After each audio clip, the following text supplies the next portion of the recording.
Bonjour à tous, on se retrouve pour le quintet de lundi, direction l'hippodrome du Val d'Or à Saint-Cloud pour le prix Magic Night, que des femelles 2000 mètres en réunion 1 course 1, départ 13h55, un terrain bon souple, annoncé 3,3 par France Gallo. J'espère que tout le monde va bien, très heureux de vous accueillir comme chaque jour depuis des années sur ma chaîne YouTube. On va d'abord retrouver les résultats donc de jeudi hier. Dans le quintet, on est premier, troisième.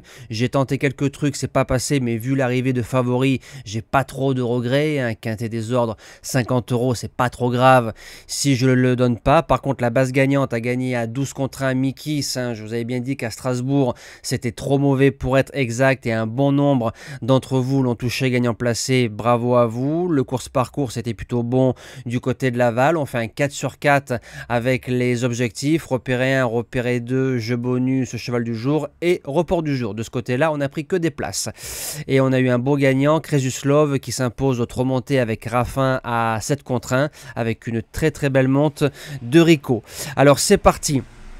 En base gagnante, le numéro 9, Time to Shine, qui a été 7ème lors de son premier quintet plus, en ayant été couru en sous-marin, en off. On est venu finir. Au mois de novembre 2023, la jument faisait jeu égal avec un certain Bohemia Rhapsody, qui a gagné quintet en 39,5 et en 42,5. Ligne en béton sera mieux sur 2000. Bonne corde, bon jockey, Théo Bachelot. Je pense qu'elle peut s'imposer, j'y crois. En deuxième base, le 4, Santorina, qui est 5e d'un des quintets de référence sur la distance classique de 2400 mètres, sûrement un peu trop long, bonne monte, bon parcours, un petit peu déçu, revient sur 2000, tout type de gazon, il n'y a pas de problème, cette fois-ci, je serais très déçu de ne pas l'avoir au moins dans le tiercé. Pour les chances, le numéro 13, la Diva d'Alben, qui est 4e d'un quintet plus en fin de saison 2023, ici même en 33,5 de valeur, en faisant un truc, elle a 2 courses de rentrée, vient de gagner avec panache du côté de Saint-Cloud, revient en 34, je fonce.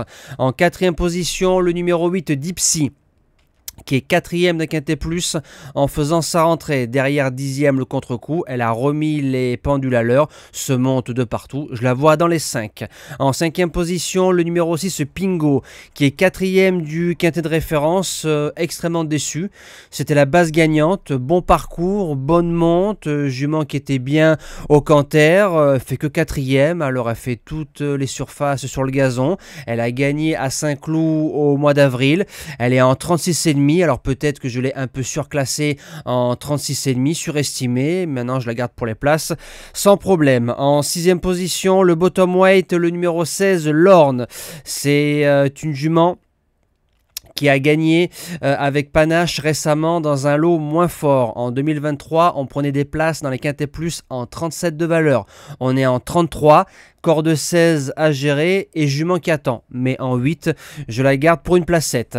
En 7e position, le numéro 5, Joe Spirit, qui a fini devant Pingo et derrière Dipsy dans le quintet de référence. Ça fait 2 fois qu'on lui met les œillères australiennes, première et 3e, en faisant la valeur du quintet de référence. C'est une belle chance. Maintenant, je fais attention quand ça rentre à 25 contre 1. Derrière, je me méfie. Et je finis avec le numéro 11, Ongmar, qui est 5e d'un des quintets de référence. 2 courses de rentrée, c'est pas trop mal. Pisteuse, voilà, faut venir faire que les 300 mètres à la fin. C'est plus une 5e possible dans cette épreuve. Moi, je vous dis à demain pour le quintet extrêmement difficile du côté de Nantes. On retrouvera les galopeurs avant d'aller sur Bordeaux pour le GNT. Passez une belle semaine et merci à tous.